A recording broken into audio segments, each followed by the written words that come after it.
Hello, I'm Shelby and welcome to my pottery studio vlog. We're doing voiceovers this week because it's been a busy one.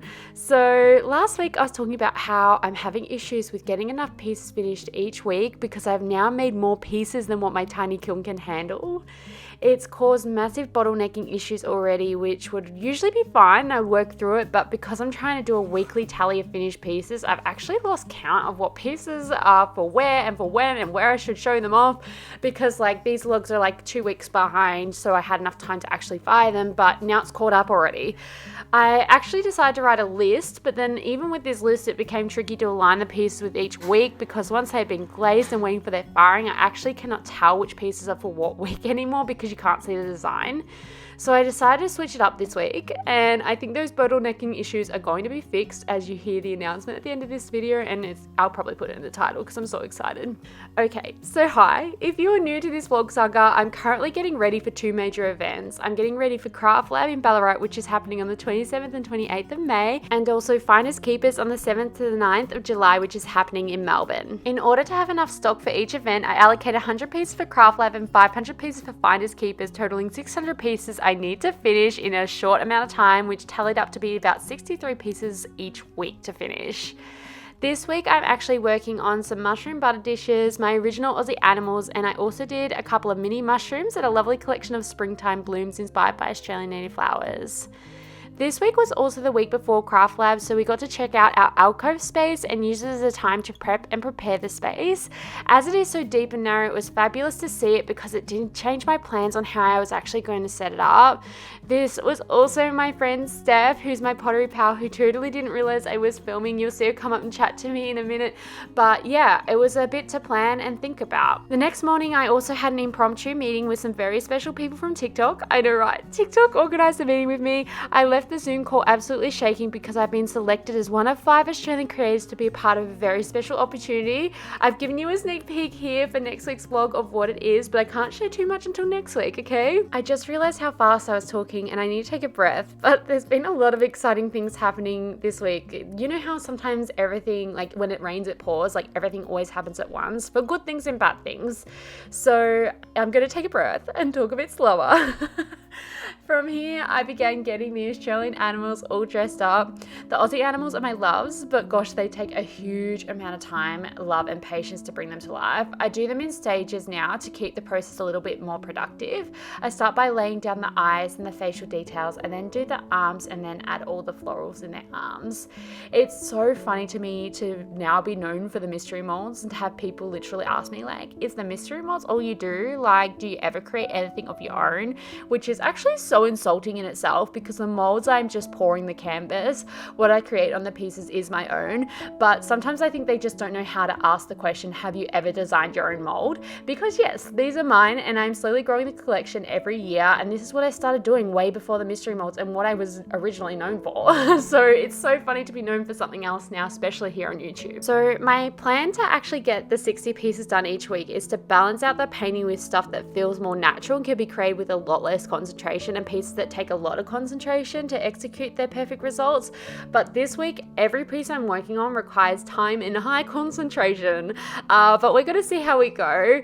After I finished the Aussie Animals, I started on my wildflower design.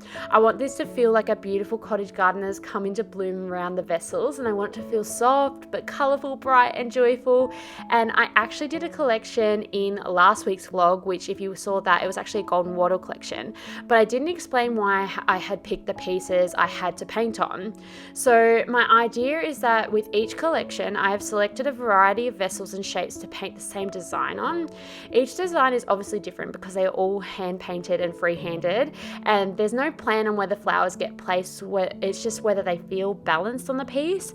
But I wanted to do the same design across a variety of these pieces so that when I take them to the markets, people can mix and match and make little table settings or sets with each sort of collection they they can either keep the collection together or mix them up.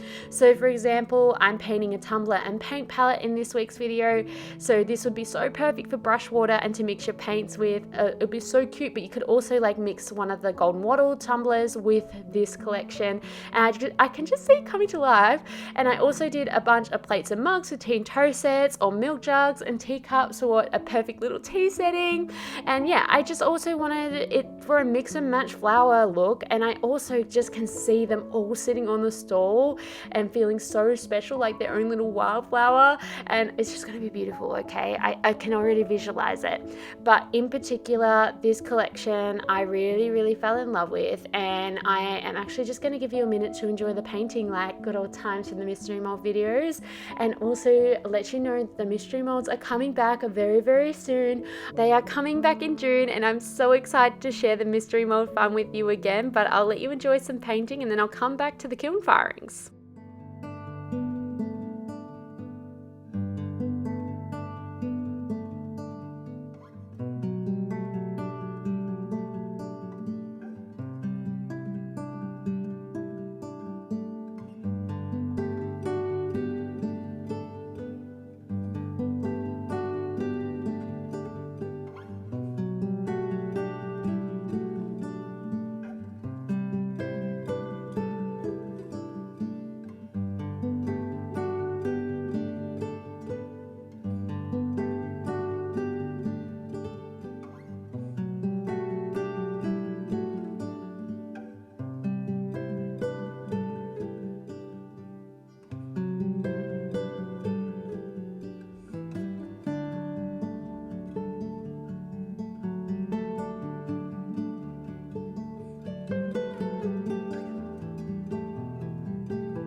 So someone actually commented on a TikTok video really recently, and they're like, 60 pieces is so easy. If you do that 7 days a week. I'm like, I also need a break too. I need to have weekends off, and also there's a lot of other jobs that we need to do. Like right here, we are glazing and organizing what we should glaze fire and just double checking what we actually bisque fired, and we're getting it all ready to glaze. This usually takes about half a day for this amount of work, which is kind of great because we only have to do it once. But this is just like one of many jobs, including packing the kiln, unpacking the kiln, sanding, packing orders if they come in. So, you know, the 60 pieces is really ambitious for a bunch of other jobs that we've got to be doing. From here, I actually prioritized getting the Australian animals through the kiln so I could have some at Craft Lab, because these are the pieces I'm going to be demonstrating making. I want to have some examples of them finished, and they are just my pride and joy. They're the originals, they are my pieces, they're my designs, they're a homage of everything that brings me joy. This was also actually the reason why the golden wattle from last week didn't get finished, because I pumped them through. So this is like 2 weeks behind or something like that. So I pumped them through before the golden wattle, so I didn't actually have the finished results for last week's vlog. I am so glad I rescheduled it around, because it meant that I now have a beautiful display of Australian animals for the event, and I've got some results in this video of all of them finished. But yeah, it just meant that I didn't finish that wattle collection, but it is going in the kiln literally as we speak. I did so many more kiln firings, and at this point I am really starting to get frustrated at the capacity of my kiln. I just want to finish the pieces and I want to see their finished results, and I also just want to be like, yep, that tally item is done, but it's just taking so long. The kiln is going non-stop, literally every day I'm turning it on, and even then we're still not getting through it, and I feel like I'm constantly packing and unpacking. But I must say I am so grateful for having my own kiln, but I've definitely outgrown it in the capacity that I want to work in. I did manage to glaze a whole heap more, which I'm kind of glad we glazed all this, because it meant that I could give something else a bit of a test run, which is a bit of a spoiler for later on. But yeah, it's just becoming a little bit harder to manage now that we're making so much work in the studio and we're getting so much ready for bisque firing, so much ready for glaze firing. And yeah, it's been It's been an ordeal, and like trying to prioritize what should go in the kiln first when I just want to see it all done it's been tricky to manage. Here are some of the golden wattle pieces from last week, and here are some of those floral pieces coming out and some of the mush mugs that were left over. But I did manage to get these all out in time for Craft Lab. They are just looking fabulous. I love all their little flowers. They just melt my heart, and their big doe eyes, they make me feel so much love, and I'm just forever proud of these pieces. They just feel like a little piece of Australiana, and I love that people can dress them up with funky little hairstyles or put little plants in them, and even just displaying them, they're just so gorgeous. It's really hard to break them up actually. I will of course have more of these Aussie Animals at Finders Keepers, but I'm going to be making them later. I just want to prioritize these for Craft Lab. Now to the most exciting part of this video. The larger kiln that I got secondhand that has been holding me up has finally had its new controller and parts installed. So just a little FYI and a bit of a hack is if you are looking for a kiln, secondhand ones are so much cheaper as long as you know someone who can work on the kiln and can get the parts, or you can find the parts yourself.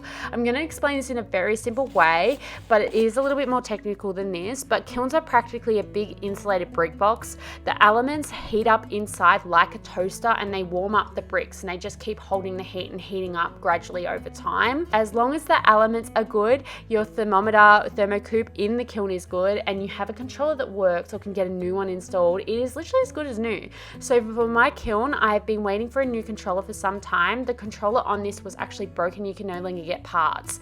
A brand new kiln will cost me $8,000 Australian plus, which is so much money, but I actually got this one for $600 secondhand on Marketplace with all the kiln furniture, and then for the new thermocoup and the new controller installed, it only cost me $1,200, meaning I paid just under $2,000 for a brand new kiln pretty much. I mean, I haven't really tried and tested it yet, but they're rather simple pieces of equipment, so I have full faith in this piece, and it will just be a matter of adapting and overcoming whatever issues I come up with. Like anything new, right? You've got to learn about it. Although I am excited, I can't be too excited yet until I give it a go and fire it a couple of times. I'm still a little nervous, and I don't really know how to set it, pack it. There are a lot of new things I need to learn, like how the heat moves in the kiln that can actually impact where I put certain pieces in there. You saw before that I started by cleaning the kiln up because I don't want any of the dust burning causing any excess carbon on the pieces. I also prepared my shelves by adding kiln wash, which helps prevent pieces from sticking to the kiln shelf. I'm also still using the little one, so that as soon as the big one's done, I can turn the little one on to sort of beat this curve of the bottlenecking straight away. I then began unpacking my first ever kiln firing in my new kiln. I'm going low risk by doing a bisque firing, so it's not as transformational, but it's because glaze firing is more critical because it's a bit more temperamental, whereas bisque is pre-baking the pieces for the glaze firing. Unpacking the kiln, I inspected all the pieces carefully. I'm looking for cracks and warpage, which is two signs that the kiln may have heated too fast or too slow. Everything looks better than when it came out of the little kiln, but maybe that's because I have my new favorite toy glasses on. My witness cone looks like it reached the perfect temperature too, so yeah, I'm pretty happy with my first ever firing, but this will be the real test. My first ever glaze firing in the new kiln. Again, I'm nervous about the distribution of the shelves, the weight on each shelf, where to put the pieces in the kiln, what speed I should put the kiln on. It's all unknown territory for me, but hopefully if I'm making a mistake here, we can learn from it together. But I really hope I don't make a mistake because there's a lot of work in here. This is approximately 3 to 4 of my little kiln firings. Like, that is how much this fits. It's amazing. There's a bit to think about, but at the end of the day, kilns are pretty simple and not as daunting as they first seem. I set that one up, and I'm gonna do what I didn't want to do, and I only just put this on literally today. I was so excited. I wanted to share it with you, so I actually don't have results, and you're gonna have to come back in next week's vlog to see me unveil what's inside this kiln. Again, thank you so much for watching. Sorry to do that to you. I'm just as excited as you are. I don't know what's in there either, so hopefully it's all good. But anyway, thank you so much for joining me for another vlog. I'm showing you some overlay of what's going to be in next week's vlog, except for this kiln load, and I hope you'll join me then. But thank you so much. Don't forget to like and subscribe for more.